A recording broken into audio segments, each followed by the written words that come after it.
Hey there, and welcome to another edition of Black and Azul, now in our 21st edition. Coming to you live in studio, Alex Morgan is back in the studio with us. Happy to be back. And we've got, of course, Joel Soria off on our right side, my right winger today. What's up, buddy? Good evening, everyone. Delighted to be here, as always. I always say the same thing, but honestly, it's a pleasure to be here, interact with you guys, share some thoughts, take the show to the next level tonight. Let's do it. Absolutely. The Quakes, they have won their eighth game. Let me run it back just a second ago. We were just talking about the stats. They're unbeaten now in 9 at home, 8 wins, 1 tie. They beat Real Salt Lake, a huge result. Matias Almeida brings on Danny Houston, makes a host of changes, kind of makes the fans a little bit maybe thinking, what are you doing here? And suddenly the Quakes get a huge 3 points at home. Alex Morgan. Look, this is the kind of result that I think you can look back upon at the end of the season and say, this is one of the games that got the Quakes into the playoffs, if they end up making the playoffs. Our good friend and co-host Jamin likes to say, the Quakes are starting at a point of disadvantage because they lost their first 4 games of the season. So that makes these games, these July games, close games against Western Conference playoff rivals, all the more important. And I think that Almeida sensed that. We saw the Quakes really go for the 3 points at the end and throw all their attacking weight forward to get the late winner against RSL. I think we were talking to the players. Even the players seemed surprised how attacking-minded and how much risk they were taking going forward. But that risk certainly paid off with Danny Houston's late winner. If you know poker, you know the phrase all in the dark. That is exactly what Matias Almeida did this past weekend, and it paid dividends.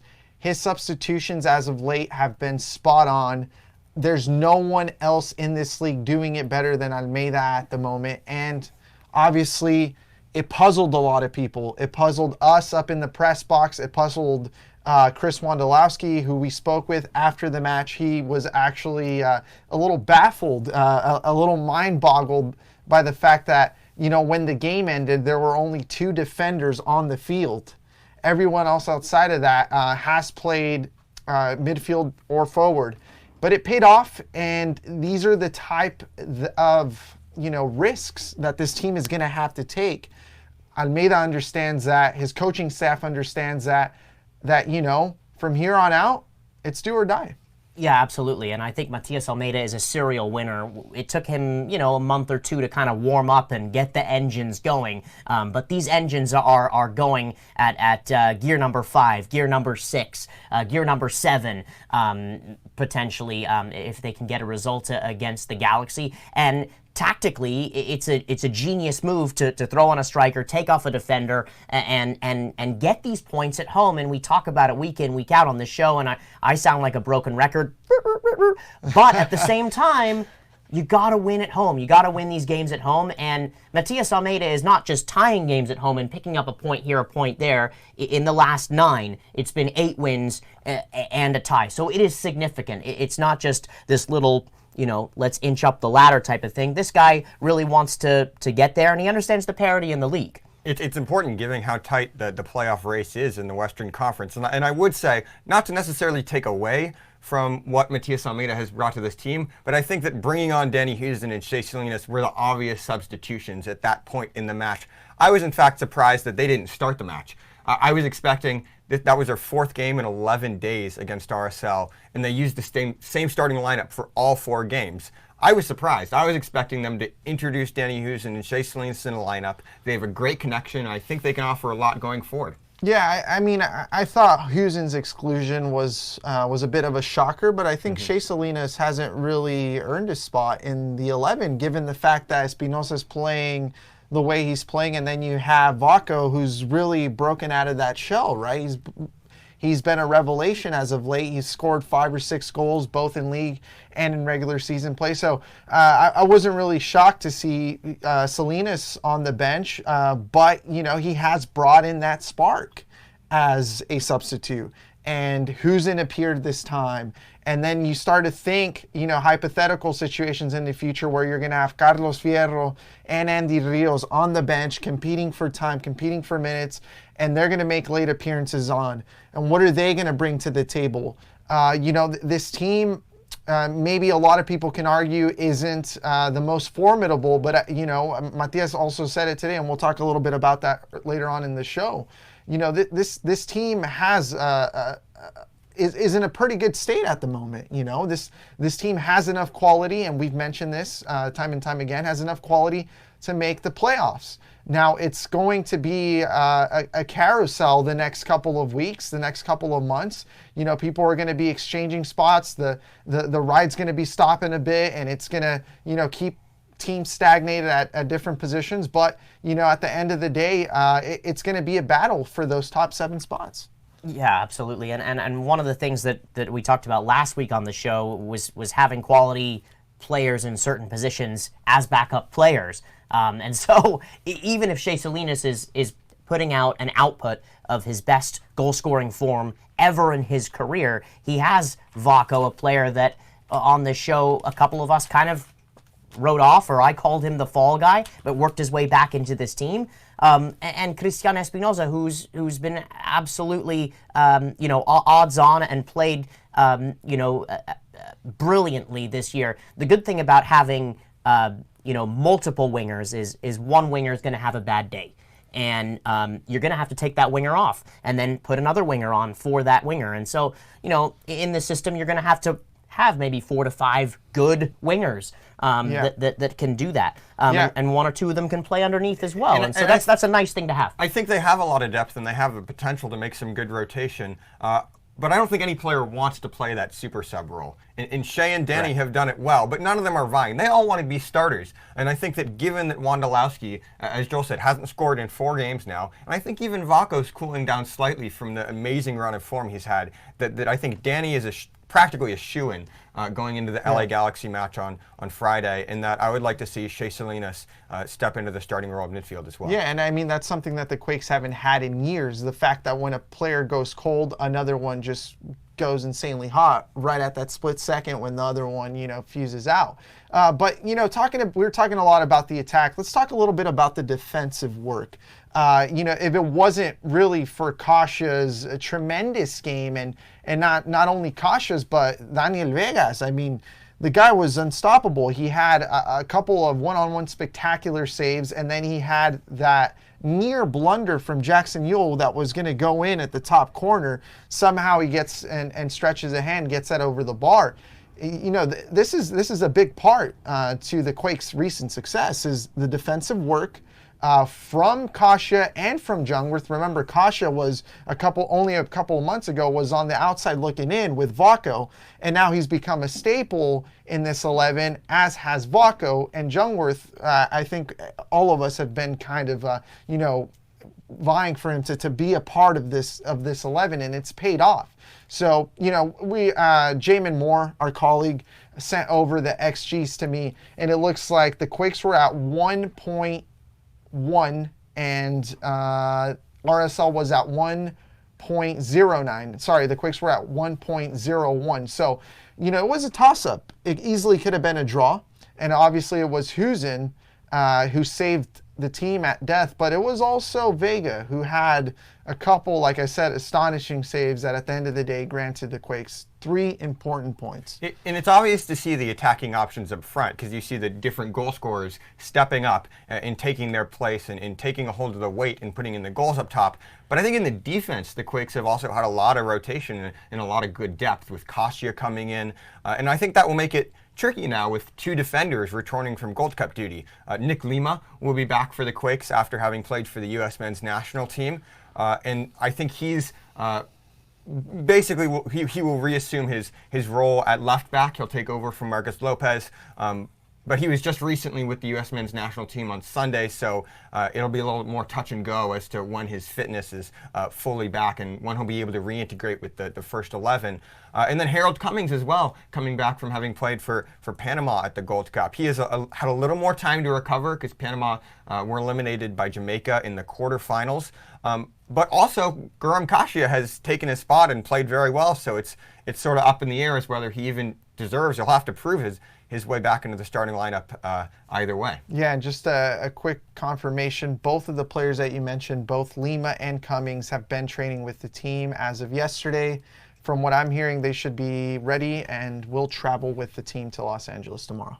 Yeah, defensively, I couldn't echo it anymore. And Alex, I do agree with you. Guram Kashia is going to have to work his way back as a first choice center back. Cummings is going to have to work his way back as a first choice center back. Guram Kashia has worked his way back into the side. Let's hear what Matias Almeida had to say about his team this week.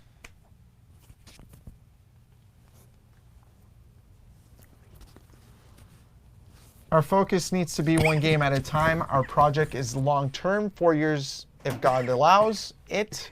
In those 4 years, we have to make this team really competitive. That is happening right now, but the priority is that everyone on the team knows what they play for. Qualifying for playoffs is obviously something extremely important considering the start of this season and the year before, but that's not my priority. The priority is to form a bond among the players, among the staff, and to strive for a future in which this club is attractive to players in search of happiness. I think that quote just speaks to the fact that Almeida, his philosophy is more than just tactics on the field. It's really a way of life. And you can see it in the Quakes locker room as you're talking to the players, how that connectedness among the players and that mentality, a lot we talked about in the last couple of years has been the mentality wasn't there under Stare and even under Dom Kinnear sometimes. They just didn't have that cutting edge, that winning mentality. But now they do. Almeida has restored it. And I think that quote speaks a lot to the philosophy that he's trying to instill in this team. Yeah, I think from a football romantic perspective, especially at the end, talking about strive for a future in which this club is attractive to players in search of happiness. Matias Almeida has come into the Quakes and allowed these players to feel happiness. In the past, they haven't always felt that way. They're free. They get to play a particular brand of football which is different than most. And a brand of football they all buy into, and you can see that on the field. It's positive, it's attacking, and they never stop attacking. Mm-hmm. And I would add that one way in which I see that manifesting itself, and I'm a broken record because I repeated this on the show a lot, is in the set pieces. Again, the Quakes goal against RSL this weekend came from a short set piece. These set piece routines. 3 out of their last 5 goals have come from set piece plays. I think this one was a little bit more improvisation, but that just shows you, I think, how much that Almeida has really gotten through with the players and all these little details and how much they're connecting and really implementing it on the field. Yeah, absolutely. I think that the most important coaches in the world of soccer, pose and offer a thought-provoking brand of soccer, a very complex form of the sport on the field. And, I think set piece plays are a way of doing that, of transmitting that complexity. And that's what Matias likes to do. But that's only a small facet, right, of this bigger picture. But moving on, what I really picked up from this quote was that, okay, the Quakes want to make playoffs. Yes, they do. We know that. Are they going to make playoffs? Probably. There's a really good chance. I don't know the odds. I wish I had the odds with me, but I don't know them. There's a good chance, though, that this team is going to make playoffs this season. They put themselves in a good position. They're in a good position, and it's honestly it's for them to really ruin the opportunity. But the other thing that I really picked up from this is that the Quakes are approaching this with a low risk, high reward mentality. You invest a little bit. This team isn't going to, now that you have Matias Almeida, this team isn't going to turn around on the values of the team. And obviously the values of the team are blue collar, fan first, and obviously they don't have the deepest pockets, right? It's a very world-class mentality team, and they're going to remain that way, But the pillar of the Quakes now is this family, this unity, the embracing of this system that is very particular in our region of the world. You really have to go to Europe to find, a Bielsa, to find a Pochettino, to find a Guardiola, who really poses a very unique and complex style of soccer.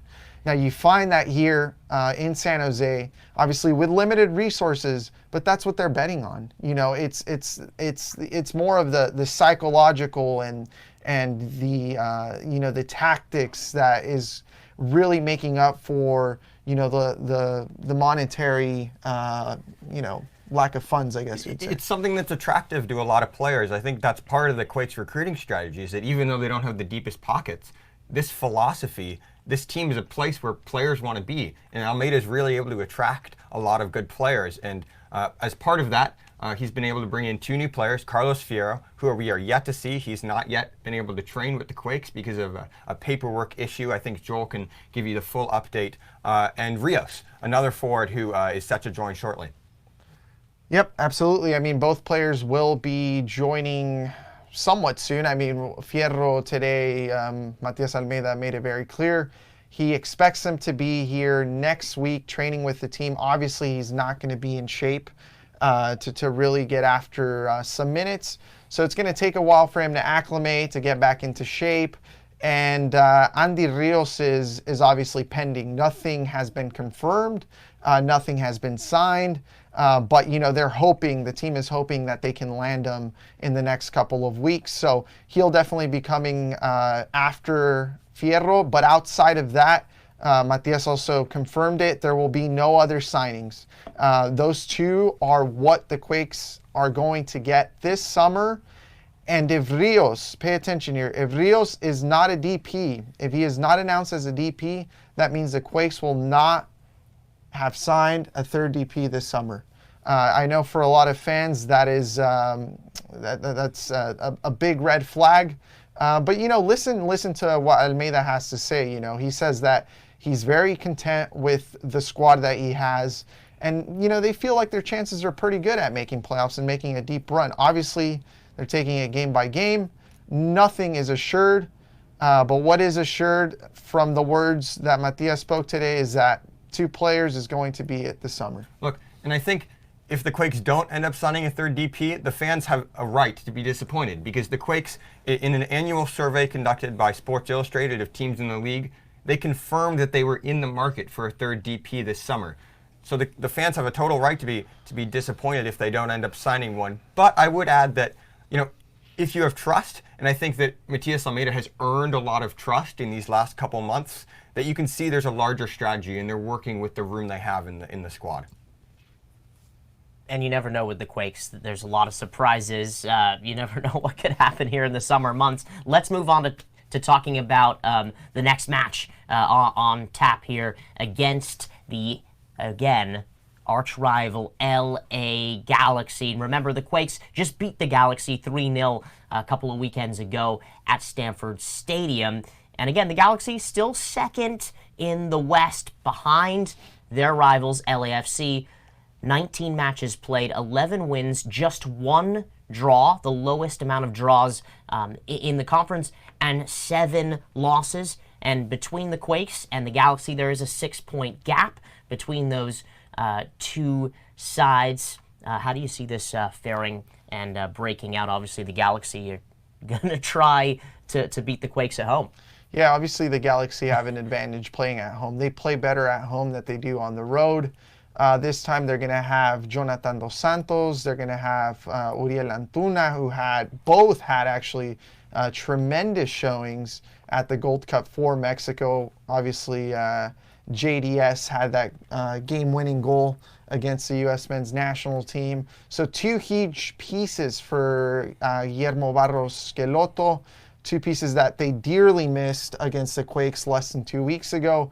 But the Quakes have that inertia. They have that forward-moving momentum, and they have this tunnel vision, right? That, yes, it's a rivalry. It's the California Clásico, but they're just focusing at taking this one game at a time, and surely when they show up, they're going to be ready for it, and they're going to put everything else aside. Look, the Galaxy don't want to lose at home. They were embarrassed 3-0. They were shut out in the California Clasico, and they were really dominated comprehensively. Zlatan Ibrahimovic looked really isolated up top. He was really never able to get anything going. Now they'll have all these different pieces back in the squad, so they should be more multifaceted, and I think they'll give the Quakes a lot more trouble going forward. But also, they have a point to prove now. And they want to prove themselves. And there's always bad blood in the California Clasico. We saw last year with David Bingham and Chris Wondolowski, and I expect that the emotions could get heated here. Yeah, so talking about emotions, talking about bad blood, Tommy Thompson really stepped in today and threw some shade at the LA Galaxy. Let's take it. Yeah, here's Tommy Thompson from earlier.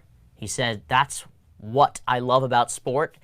It's that that there's always a scoreboard. After the game, it said 3-0. They can say whatever they want to say. We can say whatever we want to say. But at the end of the day, the score was what it was. I'm really happy with how we played and how we went about the game, and I'm excited for another battle on Friday." Talk about putting your body on the line, putting your persona on the line. Matias Almeida was hesitant about speaking, I guess, in a way unpolitely about the Barros Queloto twins, given the fact that they're lifelong friends, close friends actually. So it was Tommy Thompson who was willing to put his head on the line, and I think he said it well.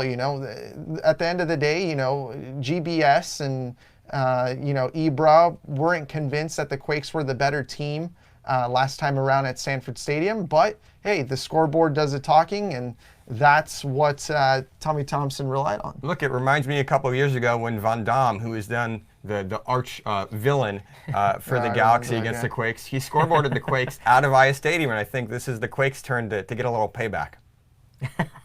So let's go into some questions. Appreciate you guys being so patient with us today with a little bit of the technical difficulty that we had, and we appreciate you guys tuning in as well. We'll take it starting with Raul Rodriguez.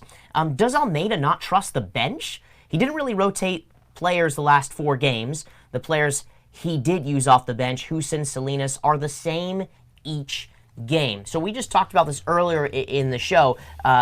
But when is he going to rotate a little bit more? Is he waiting for a Godoy to come back? Is he waiting for a Cummings to come back to put him right back into the team? Are we going to see wholesale changes, or is he the type of manager that mainly keeps that starting 11, a very strict starting 11, and only allows for 3 to 4 to 5 guys to get in? Even though he has a large squad, Alex. If there was ever a time we would have seen changes, it would have been against RSL. Again, the Quakes had played 4 games in 11 days, and they kept the same starting lineup all 4 games. I can't emphasize that enough. And you could really see it in the players. It was languid. They looked pretty tired and uninspired for the large majority of those 90 minutes. I would say, in terms of entertainment value, it didn't make for a great match. Of course, RSL didn't offer much either, but there really weren't many clear-cut changes, and it wasn't until chances, and it wasn't until Denny Husen's winner in the 90th minute that there was really much to get the crowd going.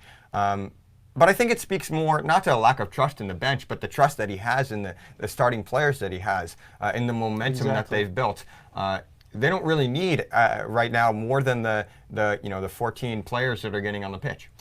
Yeah, he has experimented with other players, right? Players who are definitely lower in the roster. For instance, Eric Calvillo, he's thrown in Kevin Partida in there. He's reached out for Gilbert Fuentes, Kate Cowell in friendly games, and then the U.S. Open Cup as well. He's given them their fair chances, or at least what they warrant, right? And obviously they haven't convinced him enough. He has a group of 16, 17, 15 players that he likes to rotate around. And I think, the old saying pretty much covers it. If it's not broken, don't fix it. And look, I would say one new guy that we've seen, one new face in the team, has been Paul Marie. He's gotten in as a substitute in the last couple matches, and I think he's played well. He's the one guy who's really, been on the outside and has stepped up. And he assisted Husen's goal last night. Exactly. That was a big moment for him, and we'll probably see more of him going forward. Next question is a two-part question. It's going to come for both of you guys, and I'm going to combine the question here. The first is from Richard Saunders. Any word on Godoy in terms of recovery timetable or possible sale? And the second is from Matthew Quesada, who writes, do you see Godoy fitting in the central defensive midfield position when he gets back from injury in place of Judson? So, in regards to Godoy, I think a possible move to Mexico has halted. I don't think that's going to be coming this summer. And I think a lot of that has to do with his groin injury, right? A pretty serious one that required him to have surgery. He's going to be out for at least another 5 weeks, if I'm not mistaken. Up until mid-August, he's going to be made available for the team. A huge blow, like I said, for him, for his stock, for his future. But he's also a really, really fundamental part of this Almeida scheme. So, you know, he's still going to have the opportunities to boost his stock, to potentially, you know, if he does want to make that move abroad, he certainly will have suitors lined up. There's no doubt about it. Obviously, if he plays well. So that's the update on Godoy. And look, I would say it's a huge blow for the team as well. Yeah. Joel has criticized Judson over the last couple weeks. I think been a little more generous. I think he's generally done what's been asked of him going forward and defensively as well. But I have to say, the last couple games against Minnesota and RSL, I'm losing a little faith in him in the central midfield. He was at fault. He was at fault for the first 2 goals against Minnesota. And even beyond that, he lost a lot of balls, had misplaced passes, defensive turnovers. So we need to see more from him going forward. And I certainly think that if Godoy, once he gets to 100%, he will definitely be the starter in this midfield. Let's move on to a question that's going to come up frequently here. Is Wanda retiring at the end of this year? Any word from within? No word from within as of yet. I'm sure as the end of the season gets closer, we'll start hearing something. From what I know, he's undecided. I mean, he actually gave an interview to the San Francisco Chronicle, to reporter, journalist Ann Killian, and he did mention to her that he's going to talk it out with his family, with his wife, and see what the next step is going to be in his career. He has been open about this before. He wants to do some coaching after he retires, notably with the Mustangs. From, I think, the Danville region. He has that lined up for sure, and maybe he can, you know, also coach for the Quakes Academy. There's endless amount of opportunities that Wando can slot in. But I think this season he has really shown that, you know, he still has a lot left in the tank. Maybe not a lot left, but he still has something left there in the tank, and he most certainly can still be, you know, a goal scorer in this league. Look, either way, if he retires, if he doesn't retire, I don't think he'll be the consistent starter we've seen. His role on the field will change. If he stays, he'll still be a huge leader in the locker room and a huge figure. But on the field, the Quakes have a lot of expiring contracts. I think this winter transfer window is going to have a lot of change in the squad. So I expect that he'll be sort of shuffled down the totem pole as a part of that. Last question here comes from Trevor Wojcik, who's a big fan of our show. Is Fiorinelli holding off for a new CBA? It's rumored to be a massive change. And so what he's referring to here is the new collective bargaining agreement and potentially having some salary changes and maybe a little bit more space for the Quakes to do some work with transfers. And so what do you make of that, Joel? Holding off for what reason? I mean, if he holds off, that means that the team has to pay a much more elevated price than they would pay this summer. I don't think he's holding off. I think, you know, it just comes down to the fact that Almeida feels content with what he has. And given the amount of resources that they have, the amount of money that the Quakes operate with, this is the best that they can do. And look, I would say And the team doesn't really need much more than what they have already, because they're in position to make playoffs. And I would comment that I don't know the specifics of what's being discussed in this latest CBA, but they generally tend to favor the players. So I don't know if it would give him that much more flexibility to begin with. All right. Well, that is our show for today. But before we wrap up, we're going to touch on the 3 finals that happened this last Sunday.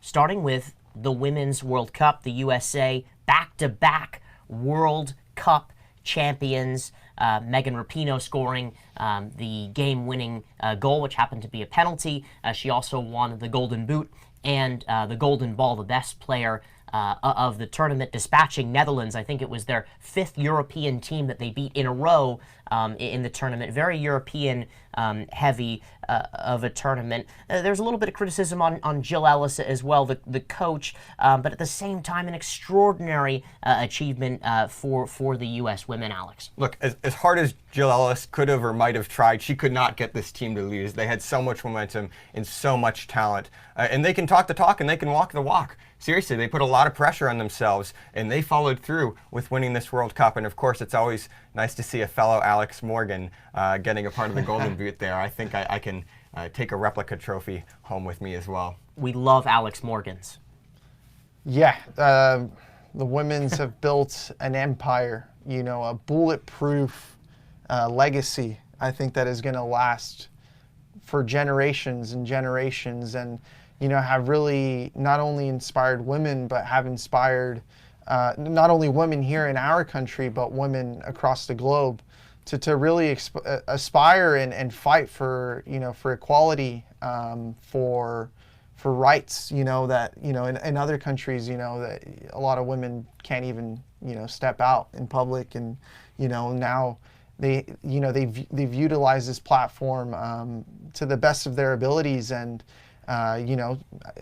it's written, it's written in stone now. These 19ers are certainly the best team, the best soccer team that this country has ever offered. Look, and I think they've inspired everybody. Yeah. And hopefully that leads to going forward a stronger foothold for women's soccer going forward in the United States and across the globe. Yeah, and here's to athletes using their platform to be able to create social change and to be able to create opportunities that are inclusive to all. And here's a captain, a pink-haired lesbian who stands up and says, I don't feel included, I feel excluded, and I want to be part of something. And, Megan has been fighting this fight since right after the 2015 World Cup. I had the chance to meet her in San Francisco at an event with her and Hope Solo, where they have been, towing the line and rallying for this equal pay. And so it's extraordinary to see athletes do this. And I know there's a lot of people out there that might not agree, or that's okay. And let your voice be known that you don't agree, or you don't agree with that person's tactics. But let's be inclusive of everyone and allow them to share their views, their feelings. Sports are not just sports anymore. Athletes are going to use platforms to be able to say what they want to say. And so if people say shut up and play, these athletes are going to continue to talk and to continue to speak out, inspiring all around. Let's quickly touch on the Copa America. Brazil defeating Peru at home. Gabriel Jesus getting sent off in the 70th minute, crying on the steps of the Maracanã. But Brazil, are they still crying from a 7-1 loss at home in the semifinal against Germany in the 2014 World Cup? Does this completely eliminate that, or is it got to be a World Cup? Does this kind of place a Band-Aid over that, Joel? They have all the pieces in place. They're in the top 5 of the FIFA rankings, but they haven't won a World Cup since 2002. I think they're crying. They're still crying because Judson turned them down. Oh, just kidding. Turned down. Okay, enough of that. Enough of that. No, in all seriousness, the Brazilians now have a real reason to rejoice and to really just soak it all in. This was a massive win. I think it definitely does patch up that 7-1 against Germany. That's half a decade ago now, and they were able to really make a testament, to their work, to this new era. But I mean, credit to Peru, who were warriors out there the entire tournament. They were on the brink of being eliminated, and they squeezed into the knockout stages, and they made such a deep run. No one expected them to get there. Unfortunately for Quakes fans, no Marcos Lopez. Imagine if Marcos Lopez was in that tournament, and if he was actually getting playing time like he did back in September of 2018, his stock would have risen up. There's a good chance, that they could have stripped them from the Quakes. That would have been a good payday for the team, but that is all hypothetical.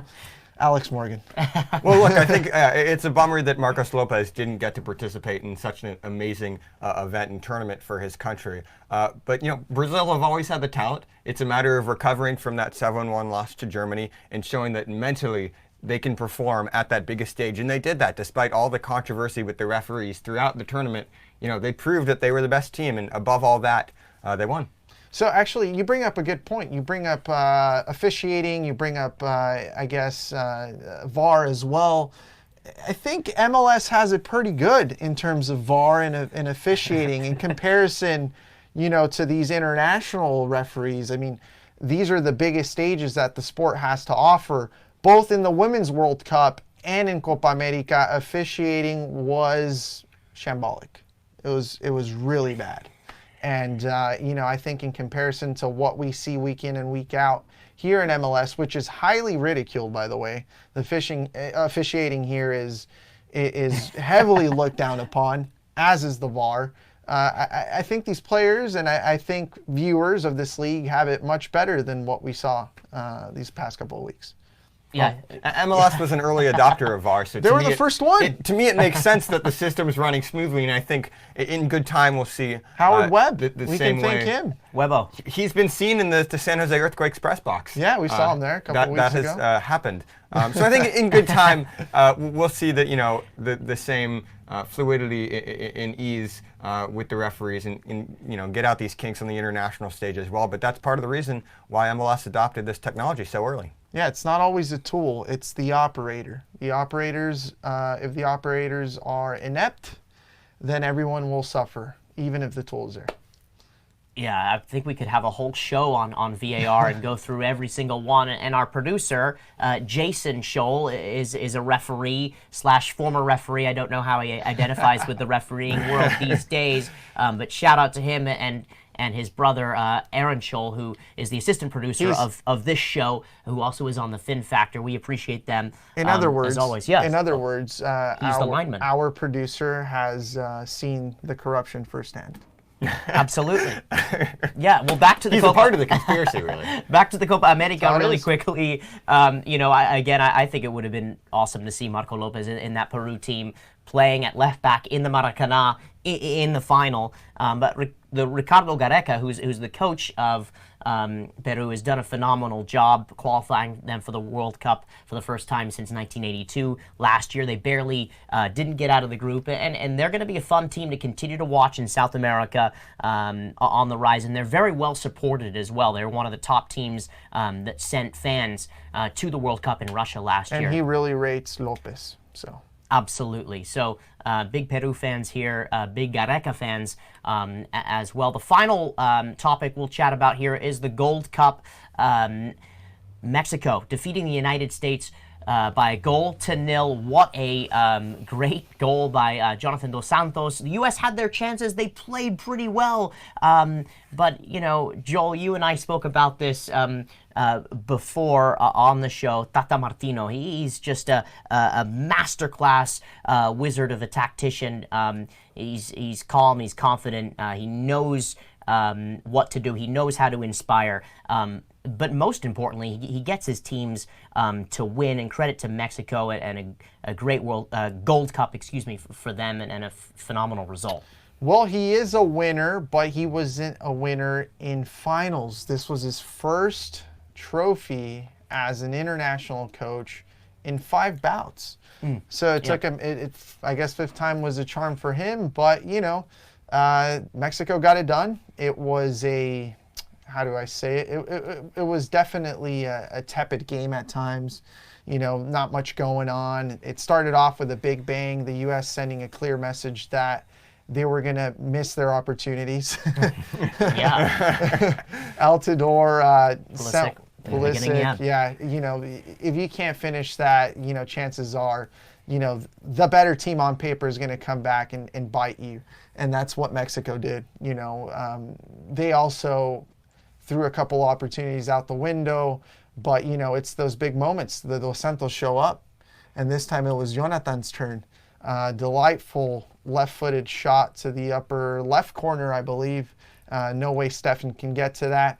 But I guess one of the things that really stood out to me is that Nick Lima wasn't able to partake in this final. He wasn't able to partake in the semifinal either, and now Reggie Cannon is getting loads of praises for his Gold Cup, which I thought he played decently, but I thought Nick Lima wasn't really missing anything that Cannon was offering. Yeah, from a men's national team perspective, it's disappointing to not win the final. They didn't take their chances. There's a lot of rightful complaints, I think, about the refereeing, but in the end, they just didn't take their chances, and I don't think they can complain about the result. And from a San Jose Earthquakes perspective, it's disappointing not to see Nick Lima play a big part in the latter stages of the tournament. Yeah, he should have. Yeah. Well, let's not get too down on our laurels. A lot of ups, a lot of downs. The Quakes take on the LA Galaxy on Friday, 8 p.m. kickoff. And we will be right back next week with this show in studio. We might have a special guest or two for you as well. Alex Morgan, Joel Soria, Charles Wollin, producer Jason Sholl, assistant producer Aaron Sholl. Cheers. Have a great rest of your night.